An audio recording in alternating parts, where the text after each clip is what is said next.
If you are not yet a member of the Patreon, link is in the description. Please consider becoming a member, as you will have access to many videos you cannot find here on YouTube. So if my last video about Erica Kirk did not convince you, or at the very least make you question this entire Charlie Kirk narrative, then this video definitely will. In fact, I'm willing to go as far to say I will bet everything that I own there's a very good chance most of you will actually be spooked and creeped out by the end of this video. I've made a lot of videos over the years about very deep topics, and very few times have I ever worked on a video and I was actually creeped out and a little spooked out as I was making the video, and I'm not joking. I'm not going to claim as if I'm the one that discovered this. I'm sure it's other content creators, but there was a Patreon member who actually commented and told me and brought this to my attention. So I've done research in record timing, and the information I'm about to give you all is going to blow you out of the water, because I've already shared that in the Illuminati card game that was released, I believe, in the 90s, that we've discussed for several years on this channel, there is a card called Enough is Enough. And this character, in my opinion, that looks just like Trump. At the very bottom, it says, at any time, any place, our snipers can drop you. Have a nice day. Well, just before Charlie Kirk was taken out, here's a video that he posted on YouTube. Here's Trump. And what is this video titled at the bottom? Enough is enough. Enough is enough. I cannot make this up. There is a 1998 movie called Snake Eyes, starring Nicolas Cage. And before we even talk about what this movie is about, let's just focus on the name of the movie, Snake Eyes. I've shared multiple times over the past couple of days that Erica Kirk, her eyes in particular, have creeped me out. And I'm not the only person that have noticed it, because on Patreon, I shared a video of a young lady who did all the research and did all the work and deserves all the credit of many times that she's pointed out where it seems that Erica Kirk's eyes not only change colors, but they almost don't even look human. So just take note of her eye color and what her eyes look like, and I'm going to show you some stills from videos of her talking, both recently and a few months ago. That's weird, her eyes are yellow. I'm sorry, but if you don't see what's wrong with these, you don't have discernment. They are literally reptilian. They're up and down like almonds, and they're yellow. I mean, you don't have to have sharp discernment to look at these and be like, okay, this is weird. And when you go frame by frame, the majority of them, her teeth are like razor sharp. This woman has like a perfect smile. You can't tell me that this is like just blurry footage or something. So this eye is yellow, and that one's red and like reptilian when she has bright blue eyes. I didn't alter this footage. You could go and do this yourself. Just go to her Instagram and look at the footage and slow it down. The teeth, again, and this one was a few months ago, so way before the media circus. Not only are the eyes really weird, but again, sharp teeth. And again, this woman has a perfect smile. When I searched up her name, I clicked an article, and this was one of the photos that they featured. Look at her eye. It's completely darkened even though it's open. I know she's squinting, but her eye is completely dark. So then I looked through a couple of her stories. She went to the temple of Athena Nike in Greece, which I've been talking about. Athena is the whore of Babylon, and I do believe she's coming back. And she captions it, idol heaven on earth. And then goes over to the Acropolis, which they are rebuilding. They just put new elevators in. It's really, really weird. And when I was asking around why they are rebuilding it, everybody was acting shady and like I was like doing something wrong. She wrote, and when Apostle Paul arrived in Athens and saw this place, he went down to Mars Hill right below and stood in the shadows of this exact altar. Again, you don't need crazy good discernment to be like, why is she saying that Paul stood in the shadows of the altar that's to Athena Nike, which is the whore of Babylon? That's in Acts 17 where he says, God doesn't exist in a temple made by man. Why would she go up to the Acropolis and post these things? And if you look through her stories, she loves the Catholic Church, of course, all things that are like idol worship. Like, I mean, she literally wrote idol heaven. And Charlie Kirk had just recently called for a full military occupation of American cities once they liberate DC. But I'm not even going to focus on that, because that's the part where y'all will start to call us conspiracy theorists. So let's just focus on the undeniable facts. This 1998 film right here that you're looking at was produced by a guy by the name of Brian D. Palmer. Brian D. Palmer was born September the 11th, 1940. Now, we all know the significance of the date September the 11th.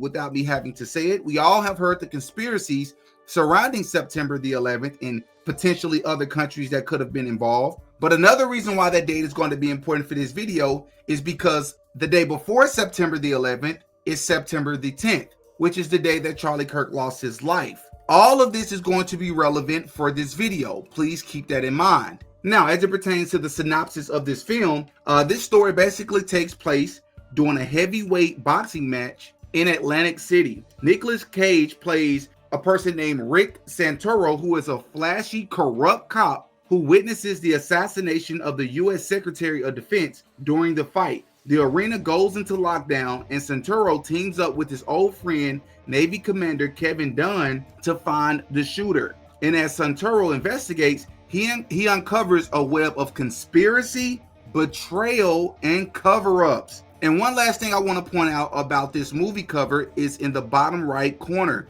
It says, "Watch closely, August 7th." And I just thought it was interesting because August 7th of this year, there was a headline that came out that says 4 more Palestinians starved to death in Gaza as Israeli settlers attack aid convoys from Jordan. This will be relevant in this video. What? Who are you? Where? My lucky number. What? So what you're witnessing here is Nicolas Cage just got a phone call. Sitting to his left is Secretary of Defense. Would you like to know the name of the Secretary of Defense? His name is Charles Kirkland. I'm going to say it again. This character's name is Charles Kirkland. And look at where he was supposedly hit by the bullet, on the left side of his neck. Look at who witnessed this happen. A female who's a blonde standing in all white. Does this look familiar? Does this look familiar? But let's continue. I want you to notice as well that this character that has on blonde hair, that I believe is supposed to be symbolic, not necessarily that maybe whoever's supposed to be this person in real life, that blonde is not the color of their hair. No, I think this is supposed to be symbolic to say that this person right here in this film was not who they appeared to be, right? They had on the disguise. They were being someone or pretending to be someone that they were not. That part is extremely significant as well, because this is the boxer who has now went down. This will be extremely important here in a second. But before we move on to the next part that is very important, let's point out what he was told moments before this all took place. As we can see here, the all-seeing eye. We see the all-seeing eye, and right below it, what do we see? Something that appears to look like twin pillars with the letter M on the top of both of them. They look like to be a Freemasonic lodge, and the M could stand for Mason. But let's listen to what he was told. Lucky number. My lucky number. His lucky number, and it's the number 7. What is the 7th alphabet? It is the letter G, which just so happens to be the letter on the ring of Erica Kirk when she was supposedly or allegedly rubbing and touching the body of Charlie Kirk. But I don't know too many people who actually believe that was Charlie Kirk in that casket. But I digress. Everything in this video is alleged. And here you can see a better view of the so-called exit, which once again looks like 2 twin pillars for Freemasonic lodges, in my opinion. Once again, you see the all-seeing eye to your top left, and we see the American flag. So this is supposed to be a very patriotic event, so to speak. And here's the boxer that allegedly went down, which could also be viewed as a decoy. But let's further figure out why this is important. Hear that storm out there? I wish it would blow this whole town up. No. Who's she? She's the one who came to me in the first place, told me I was supposed to go down. I never met anybody else but her. Did you get a name? Yeah, name, address, serial number, 8x10 color picture. You want to look at that too? Right. Do you hear what this person just said? This is the boxer explaining to Nicolas Cage that he was told beforehand that when everything goes down or when everything starts to become chaotic, he's supposed to go down. Would you like to know the name of this character, this boxer, who was supposed to go down when everything took place? The boxer's name is Tyler. The person that was supposed to be the fall guy, or the guy that's supposed to go down when everything takes place, the boxer's name is Tyler, i.e. Tyler Robinson. Does that sound familiar to anybody? But we're not done. Storm out there. Because at the beginning of this clip, as you just heard, he said, "Do you hear this storm out there?" Listen to what Nicolas Cage says in response. I wish it would blow this whole town No, away. no. Who's she? She's the one who came to me in the first. He said, who's she? He mentioned something about a storm. Nicolas Cage responds and says, no, who is she? Let's take a listen to what was said during Charlie Kirk's memorial. Erica is the storm. Erica is the storm. You heard it first. He said Erica is the storm. But let's move on. Yesterday when I was watching Candace Owens' show, by the way, in my Erica Kirk video, which is my last post, many of you were saying that you sent that video to other larger content creators. If you send this video right here to Candace Owens and she chooses not to cover it, then we'll know for a fact that Candace Owens is controlled opposition, because what I'm about to show you is undeniable. She covered yesterday on her show a clip from Megyn Kelly. And I remember watching it thinking, that's a very random and odd thing to share at this time.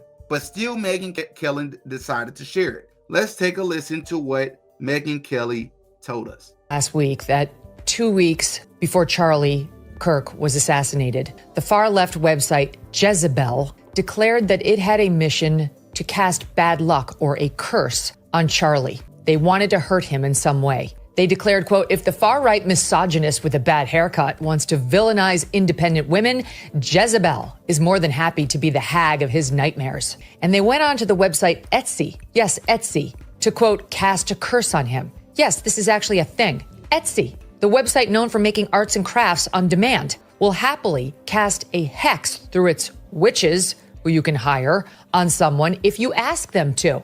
2.5 weeks after those curses were requested and cast, 2 days after Jezebel published that article, Charlie was killed by an assassin's bullet. Erica and Charlie Kirk heard about these curses, and that news genuinely rattled Erica in particular. She knew Christian teaching on the subject. She loved Charlie, absolutely. Why would you specify and say that a wife loves her husband? Why would you go out of your way to say that? Well, of course, they're married. That's a very odd thing to say. But let's continue. And she was scared when she heard of the curses Jezebel had called up. So much so that she and Charlie contacted a friend, who I believe she said was a Catholic priest, but definitely a friend, and asked him to come over and pray with them over Charlie the night before he was murdered. This is more proof, in my opinion, that they're using a lot of these folks to try to get people into Catholicism. This is marketing. This is all that this stuff is, in my opinion. Everything I say in this video is alleged. Now I want you all to take a listen after Megyn Kelly decided to share this random story about some hex that was put on Charlie Kirk and how Erica Kirk in particular was so bothered and frazzled and rattled, with an emphasis on Jezebel, which, if you don't know, Jezebel in the scriptures, on 1 Kings 16 through 21, Jezebel is the queen of Israel, known for wickedness and idolatry. One would even say promiscuity. Let's listen to a clip from the movie Snake Eyes. Along with 14,000 fight fans who have braved Hurricane Jezebel. Cut! Anthea, they want you to call it a tropical storm, not a hurricane. But it is a hurricane. Yeah, well, it's also a holiday weekend, so will you please just call it a tropical storm? Well, it looks like Tropical Storm Jezebel just may be a hurricane after all. Anybody still in denial? For the people that's spamming my Patreon, since I made one video free, some people decided to go over there and spam me and tell me how Erica Kirk and Charlie Kirk are such good people and this stuff can't be true. But what about the facts that I'm sharing? There's a reason I have a playlist on this channel called More Than a Coincidence. Do you have an explanation for this? And notice how they said, they didn't just say Jezebel, but she said, well, maybe it is a hurricane. Maybe it is a storm. There's that storm. There's the Jezebel. But let's continue, because let's talk more about the Fall Guy narrative. Sympathies to the Secretary's family, and to the nation, to the people that he so faithfully and proudly served. And I have something else to say to those that would try to bully us or to terrorize us, to divert us from the causes of peace and justice. I want you to know that in spite of what's happened here tonight, we are not deterred. And the plan I bought, that prairie populist who is criminally dismantling the entire armed forces, goes down. The disloyal employee, she goes down with him. The fanatical terrorist, he takes the rap. The Air Guard missile contract is approved, and I get enough money to finish the goddamn Millennium. It was a good plan. Did you hear that? But for the people in the back, or the people who may not still understand what they just listened to, the first half of this clip was the commander, or maybe the president, talking about addressing the nation and saying that if you think that this was going to deter us, well, the opposite happened. This sounds almost identical to what Erica Kirk said during her tribute video to Charlie Kirk and to the nation right after he was assassinated. When she said in so many words, you've awakened something in this country and we're not going to stop. We're only going to get stronger. It literally sounds identical. The evildoers responsible for my husband's assassination have no idea what they have done. They killed Charlie because he preached a message of patriotism, faith, and of God's merciful love. But they should all know this. If you thought that my husband's mission was powerful before, you have no idea. You have no idea what you just have unleashed across this entire country and this world. You have no idea. The last part of this clip that you're listening to is the president talking about how the fall guy, and they had everything planned out. And I guess everything started to unravel, but I'm not done. States for the last 6 years. He's believed to be linked to a series of threatening letters. A Palestinian who's lived in the United States for the last 6 years. He's believed to be linked to a series of threatening letters written to various defense secretaries expressing outrage over the sale of missile systems and other weaponry to Israel. A handwritten note was found on Rabat's body. Could you hold it up too, please? Apparently he intended it to be found after the shooting. Commander, what's in the note, sir? I can't disclose that until it's been studied by investigators. And the plan I bought, that prairie populist who was criminally dismantling the entire... Does that sound familiar? First and foremost, they mentioned a Palestinian, and they mentioned Israel. Then they mentioned him leaving a note behind as if he wanted it to be found, which is quite literally what happened with Tyler Robinson, this mythical 17th century language that Tyler Robinson was allegedly using with his lover. Not to mention he also left the gun behind to be found. Anybody noticing the pattern? Then you had Erica Kirk to give her memorial speech, and I want you all to take a listen to what she had to say. My husband, Charlie,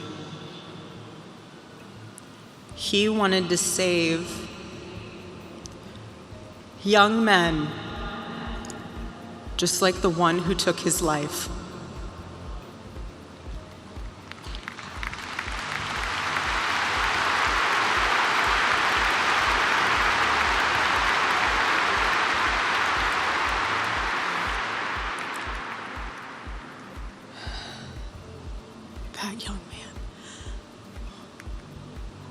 That young man, on the cross, our Savior said,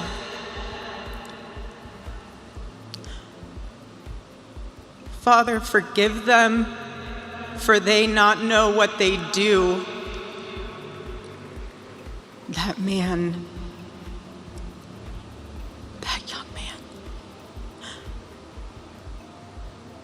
I forgive him.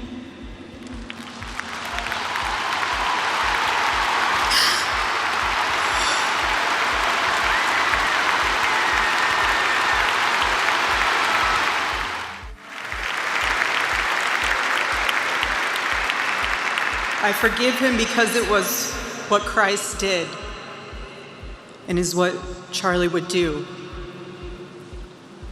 The answer to hate is not hate. The answer we know from the gospel is love, and always love. Love for our enemies and love for those who persecute us.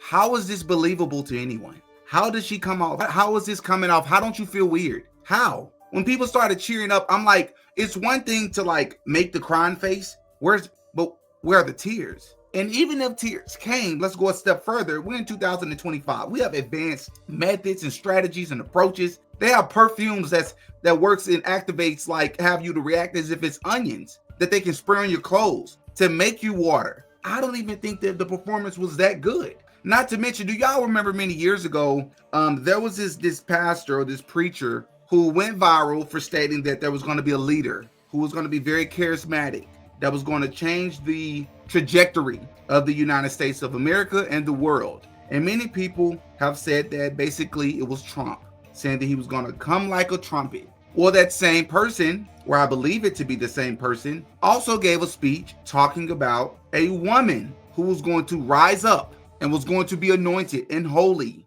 and have oil and was going to lead a nation and was going to come like a storm. And then we're back to this here. I want to talk a little bit about his hand sign, because we know that this is the divine feminine. I won't go too much into it here, but we've talked about it on Patreon in my Shannon Sharp series. We've talked about it when I talked about Shabuzi. That's right, the country singer Shabuzi. We've talked about it when it comes to P. Diddy, who all religiously have made this hand sign, which is about the divine feminine, which in a wraparound way goes back to Jezebel and goes back to occultism. This movie, in my prediction, in my opinion rather, did not predict. The Illuminati card did not predict that Donald Trump would win, that Charlie Kirk would make the same post similar to the Illuminati card. The Simpsons and their episodes have not predicted anything. What these people are doing is they're planning,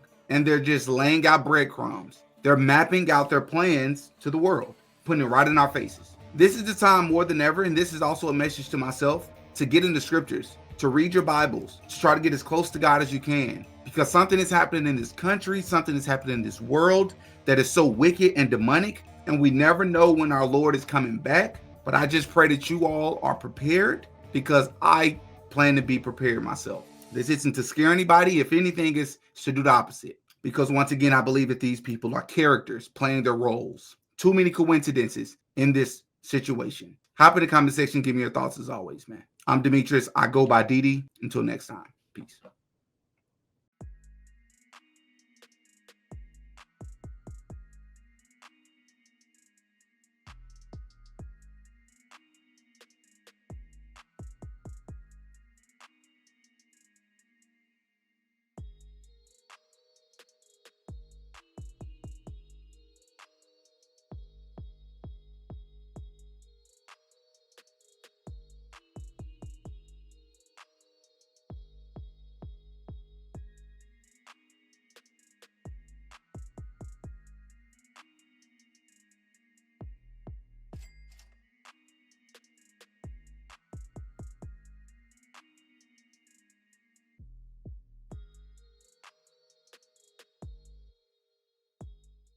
Oh yeah, Didi got a podcast.